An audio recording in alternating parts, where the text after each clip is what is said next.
Welcome to SKM institute. I am VK Singh. आशा करता हूँ आप लोग अच्छे से होंगे। आज के इस सेशन में मैं यूनिट 5 BHIC 101 भारत का इतिहास यह विषय है और इसके ब्लॉक 2 हम कर रहे हैं। ब्लॉक 2 में आज यूनिट 5 कंप्लीट करेंगे। इस चैप्टर का जो नाम है वह है इंडस वैली सिविलाइजेशन फेज़ 1। ठीक है, इस एक सेशन में मैं ये जो चैप्टर है कंप्लीट कर दूंगा। हड़प्पा सिविलाइजेशन, ये इंडस वैली सिविलाइजेशन के नाम से इसे जाना जाता है और हड़प्पा सभ्यता के नाम से इसे हिंदी में जाना जाता है। हड़प्पा सभ्यता इसे क्यों कहा जाता है? क्योंकि है तो ये सिंधु सभ्यता और इंडस वैली सिविलाइजेशन इंग्लिश में बोलते हैं। फिर हड़प्पा शब्द कहाँ से आया? दरअसल जो पहली साइट हमें प्राप्त हुई थी वह हड़प्पा में हुई थी, इसलिए इस सिंधु सभ्यता का जो नाम है उसे हड़प्पा सभ्यता के नाम से जाना जाता है। ठीक है, तो बेसिकली हम इसी सभ्यता के बारे में बात करेंगे। इंडस वैली सिविलाइजेशन हो या सिंधु सभ्यता हो या हड़प्पा सभ्यता, ये एक ही नाम है। और उसके अंदर भी जो है मैंने जो फैक्ट्स वगैरह है कुछ एक्स्ट्रा डाले हैं। और इस क्लास के बाद जो है आपको और कुछ भी मटेरियल पढ़ने की ज़रूरत नहीं है। तो शुरू करने से पहले मैं कुछ इन्फॉर्मेशन देना चाहूँगा जिससे रिलेटेड मैसेजेस आते रहते हैं। जो SKM मेंटरशिप प्रोग्राम है वो इग्नू के स्टूडेंट्स के लिए है। वे स्टूडेंट्स जो BA first year second year में हैं वो हमारे इस प्रोग्राम को, मेंटरशिप प्रोग्राम को ज्वाइन कर सकते हैं। 999 रुपीज़ जो है फर्स्ट ईयर स्टूडेंट्स के लिए है। इसमें आपसे जो भी चार्जेस लिए जाते हैं वो असाइनमेंट्स, सोल्व असाइनमेंट्स PDF के और सोल्व गेस्ट पेपर्स के। ठीक है, एक्स्ट्रा बेनिफिट्स आपको ये मिलेगा कि आपको जो है रिकॉर्डेड लेक्चर्स प्रोवाइड करेंगे। इसके साथ ही आपको एक हेल्पलाइन नंबर दिया जाएगा। जो भी आप BA के दौरान आपको कोई प्रॉब्लम्स फेस करनी पड़ती है जैसे कि इग्नू से रिलेटेड, तो आप जो है उससे संबंधित हमें मैसेज कर सकते हैं, व्हाट्सएप कर सकते हैं और कॉल कर सकते हैं। आपके बिहाफ पे जो है हम इग्नू के स्टडी सेंटर से भी कांटेक्ट वगैरह करते हैं ताकि जो है जो प्रॉब्लम है उसे सॉर्ट आउट किया जा सके। अभी भी काफ़ी स्टूडेंट जो है कंफ्यूज्ड है कि ये जो 999 पे करना है क्या ये 1 साल के लिए है?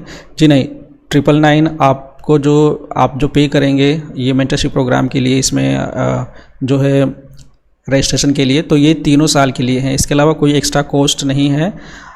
तो BA हिस्ट्री ऑनर्स के जो भी स्टूडेंट्स हैं, यदि आप मेंटरशिप प्रोग्राम में ज्वाइन करना चाहते हैं तो आप जो है व्हाट्सएप नंबर पे कांटेक्ट कीजिएगा।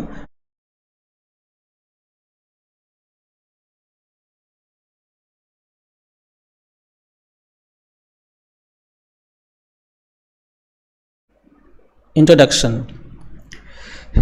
इंडस वैली सिविलाइजेशन, इसे अर्बन कल्चर कहा जाता है कि यह इंडिया का जो फर्स्ट अर्बन कल्चर है।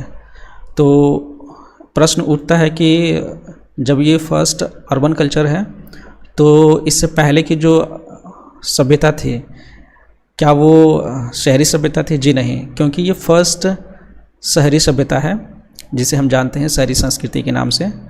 और जो पहली गांव की हमारी जो सभ्यता प्राप्त होती है, ठीक है, वह है मेहरगढ़। याद रखिएगा, मेहरगढ़ है जो कि इससे भी बहुत पहले की सभ्यता रही है, लगभग 7000 ईसा पूर्व। और हड़प्पा सभ्यता जो है इसका जब हम कालांकन करते हैं तो ये लगभग जो है 3000 के लमसम जो है BC इसकी जो काल निर्धारण किया गया है। तो यह सिंधु सभ्यता या हड़प्पा सभ्यता पाकिस्तान के उत्तर पश्चिमी भाग में प्रकट हुआ। ठीक है, इस सभ्यता को ऐसा क्यों कहा जाता है कि प्रकट हुआ, इसके बारे में डिस्कस करूंगा मैं। तो सबसे पहले सामूहिक रूप से सिंधु सभ्यता इसे कहा जाता है और यह पहला स्थल था हड़प्पा सभ्यता, इसलिए इसे हड़प्पा के नाम से जाना जाता है। लेकिन ये तो है कि ये हड़प्पा सभ्यता जो है अचानक प्रकट हुई, लेकिन एक्चुअली में सभ्यता कोई अचानक प्रकट नहीं होती है, लेकिन हमारे सामने यह सभ्यता जो है एकदम से उभर के आई। ये उस समय की बात है जब यहाँ पर अपने देश में अंग्रेज़ों का शासन था और जो वेस्ट से आते थे अंग्रेज़, तो उनका यह मानना था कि जो इंडियंस हैं ये बहुत पिछड़े लोग हैं, ठीक है, इनके पास न तो प्रॉपर एजुकेशन है न तो रहन सहन, क्योंकि वे देखते थे तो यहाँ पे जो है मड के मकान दिखाई देते थे। राजाओं महाराजाओं को के और दीवान वगैरह के जो व्यवस्था थी वहाँ पे किले तो उन्हें दिखाई देते थे, लेकिन मैक्सिमम जो जनता थी उनके पास जो है कच्चे मकान होते थे। अभी गांव देहात में जाएंगे तो आपको कई कच्चे मकान अभी भी मिलेंगे, ठीक है। तो वे यह कहते थे कि ये लोग जो बहुत पिछड़े हुए हैं, ठीक है, एकदम से उनके सामने ज़मीन के नीचे से ऐसी जिस देश को वो समझते थे कि यह देश जो है बहुत ही पिछड़ा हुआ देश है, उस देश में सोच के देखिए कि एकदम से इतनी बड़ी सभ्यता उभर कर आए, तो वह कितना आश्चर्यचकित समय रहा होगा। तो उस समय पूरे विश्व में जो है इसकी चर्चा होने लगी कि भारत के अंदर जो सभ्यता प्राप्त हुई है वह एक उन्नत किस्म की सभ्यता थी। वहाँ की जो हाउसिंग प्लानिंग थी वो यूरोप के जो अभी भी उन्नत शहर है, ठीक है, उनसे भी उन्नत किस्म की उस समय में थी। चौड़ी चौड़ी सड़कें एकदम प्लानिंग के साथ जो है मकान बने हुए हैं, हर चीज़ की व्यवस्था प्रॉपर तरीके से है। ये हम नेक्स्ट चैप्टर में इसको पढ़ेंगे। तो बेसिकली इस चैप्टर में हमें जो है हड़प्पा सभ्यता की खोज और प्रारंभिक सभ्यता के बारे में पढ़ना है। तो सबसे पहले आप देखिए कि 7वीं शताब्दी में सबसे पहले जो है पंजाब एक जो प्रांत है इंडिया और पाकिस्तान दोनों को मिला करके, यहाँ पे लोग जब भी खुदाई वगैरह करते हैं तो उन्हें ईंटें मिलती थी और वो समझते थे कि ज़मीन के नीचे से पकी हुई ईंटें, ये जो बात की जा रही है पकी हुई ईंटें ज़मीन के नीचे से मिलती थी, तो वो इसका घर बना लिया करते थे। सोचते थे कि ये जो है ईश्वर का चमत्कार है कि बनी बनाई ईंटें मिल रही है ज़मीन के नीचे से, इसका घर बना। सोच के देखिए 7वीं शताब्दी, ठीक है, 7वीं शताब्दी जो है, हम 19वीं शताब्दी, 21वीं शताब्दी, 18वीं शताब्दी की बात नहीं कर, 7th सेंचुरी की बात कर रहे हैं, ठीक है। ये मैंने विकिपीडिया से ये लाइन पिकअप किया है, आपकी बुक में नहीं मिलेगा। तो उसके बाद जो हमें इन्फॉर्मेशन प्राप्त होती है कि 1826 में जो है चार्ल्स मेसन ने सबसे पहले इस ईंट की खोज की थी और इसी पुरानी सभ्यता उन्होंने कहा था, ठीक है। हड़प्पा को देखने वाले पहले व्यक्ति जो थे वो चार्ल्स मेसन ही थे, लेकिन उन्होंने इसकी पहचान सिकंदर के समय के सांगला नामक एक प्राचीन शहर के रूप में की थी, ठीक है। उसके बाद आते हैं एलेक्जेंडर कनिंघम। 1853-1854 में एलेक्जेंडर कनिंघम ने खंडहरों का दौरा किया, क्योंकि ये उस समय वहाँ पे खंडहर तो बहुत पहले से पड़े हुए थे, ठीक है। तो इन्होंने दौरा किया 1853 में पहले किया, उसके बाद फिर दोबारा इनको कुछ समझ में नहीं आया, फिर दोबारा उन्होंने 1854 में किया। और यहाँ पे इन्होंने ये गलती से ये निष्कर्ष इस पे पहुँचे कि ये तो एक बौद्ध मठ है, ठीक है। ये जो यहाँ पे जो साइट पड़े हुए हैं ये एक बौद्ध मठ था। लेकिन 1856 में दोबारा से अलेक्जेंडर कनिंघम ने सर्वेक्षण किया। एक्चुअली में 1856 में कराची में कराची और लाहौर के बीच रेलवे लाइन बिछाई जा रही थी। इस दौरान जो बार्टन ब्रदर्स थे उन्होंने हड़प्पा स्थल की जानकारी सरकार को दी, ठीक है। और क्यों, उस समय जो हो वहाँ पे रेलवे लाइन बिछाने के लिए जो ठेकेदार थे वो ईंटें कहाँ से लेके आ रहे थे, वो इसी जगह से लेकर के आ रहे थे। तो ये ईंटें ख़त्म होने का नाम ही नहीं ले रही थी, तो इसकी जानकारी सरकार को दी गई कि ये थोड़ी ईंटें नहीं है, ये तो बहुत ज़्यादा ही ईंटें तो ख़त्म ही नहीं हो रही।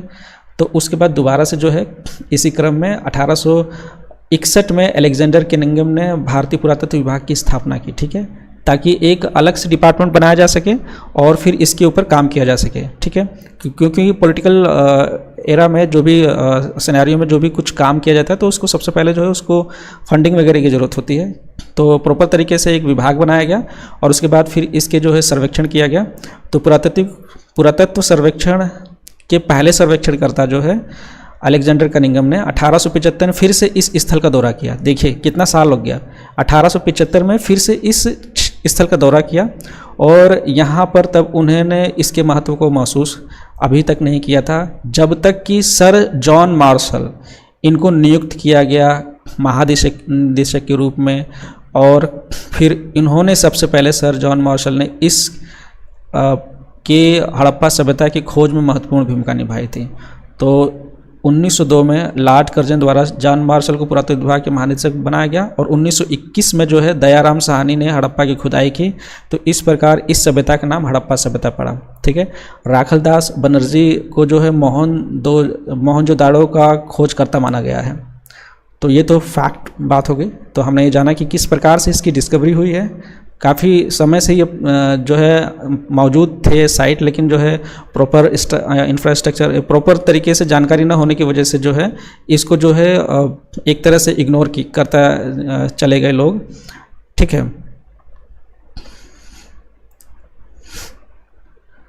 हड़प्पा सभ्यता के बेसिकली 3 फेज़ बताया जाता है। तो सबसे पहला फेज़ जो है उसे अर्ली हड़प्पन फेज़ कहा जाता है।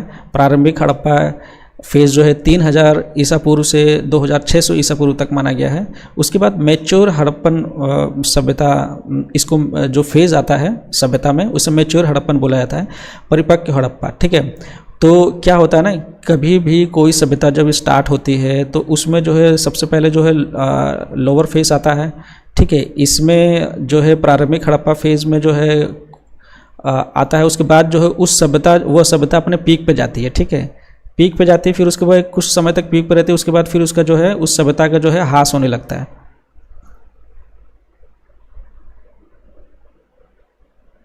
तो उस सभ्यता का क्या होने लगता है, ह्रास होने लगता है। ठीक है, तो इस तरह से जो है हम देखते हैं कि 3 चरण होते हैं। ठीक है, तो ये लेटर हड़प्पा है, इसमें जो है ये गलत लिखा गया है।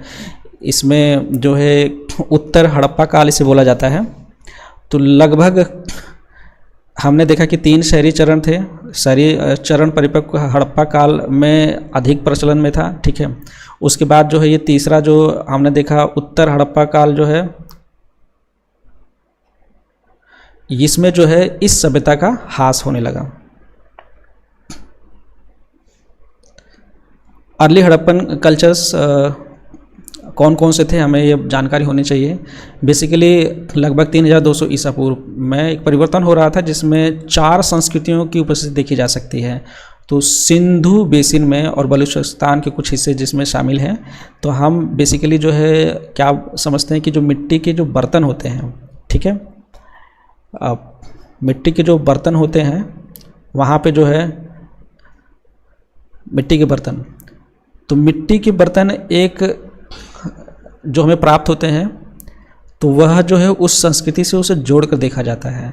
ठीक है, तो और उसी संस्कृति इस प्रकार जो है स्थल के आधार पर उसको नाम दे दिया जाता है उस मिट्टी के बर्तनों को।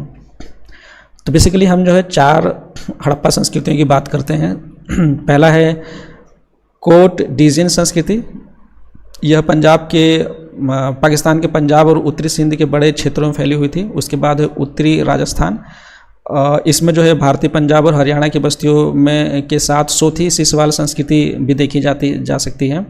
और फिर अमरी नल संस्कृति जो कि गुजरात में विस्तार के साथ बलूचिस्तान और मध्य दक्षिण सिंध में पाई जाती है। फिर उसके बाद है दमसदाद चरण, मध्य बलूचिस्तान में यह स्थित था।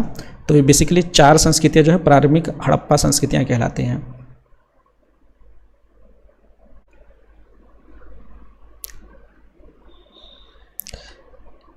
ये प्रारंभिक हड़प्पा चरण की कुछ विशेषताएं थी। यहाँ पे बेसिकली जो है हम देखते हैं कि जो बस्तियां हैं वो किलेबंदी में बसाई गई थी।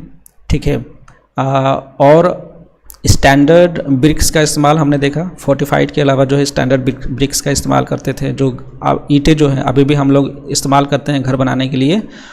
ऐसे हज़ारों साल पहले जो है हड़प्पा सभ्यता में ऐसी ईंटें को इस्तेमाल किया जाता था।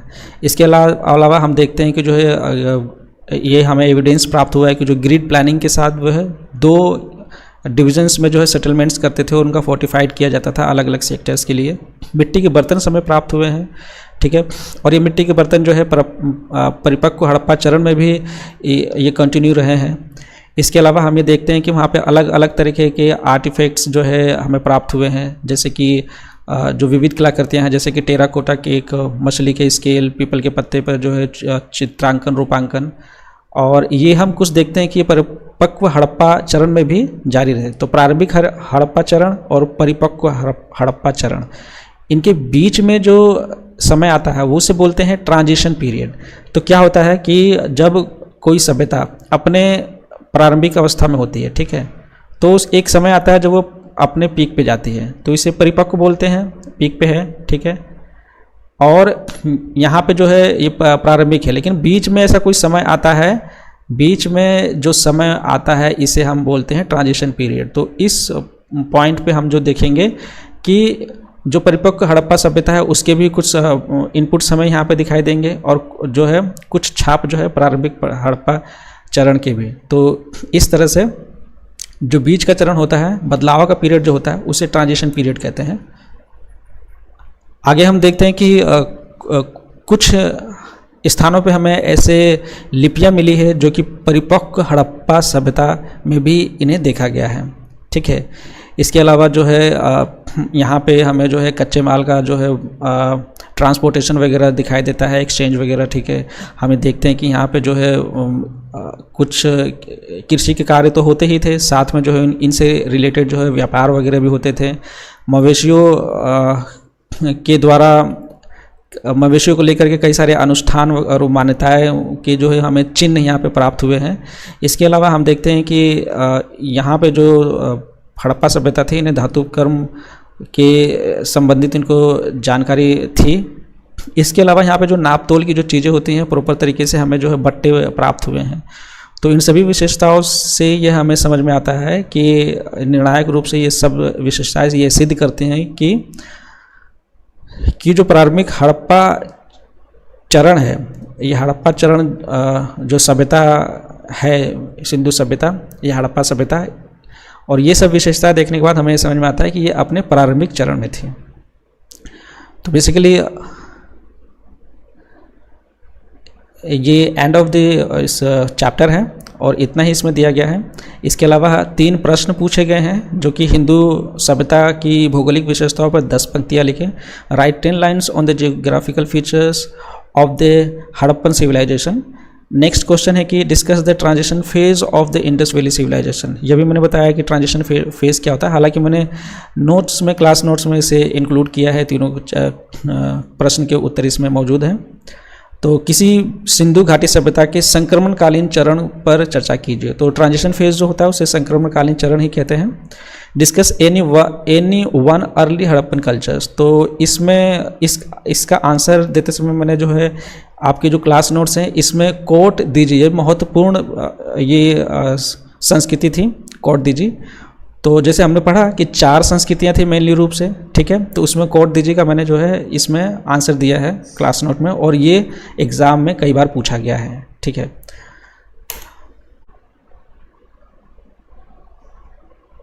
किसी भी लर्नर्स को अगर हैंड रिटन सॉल्व असाइनमेंट्स घर पे मंगाने हैं तो हमें कांटेक्ट कर सकते हैं।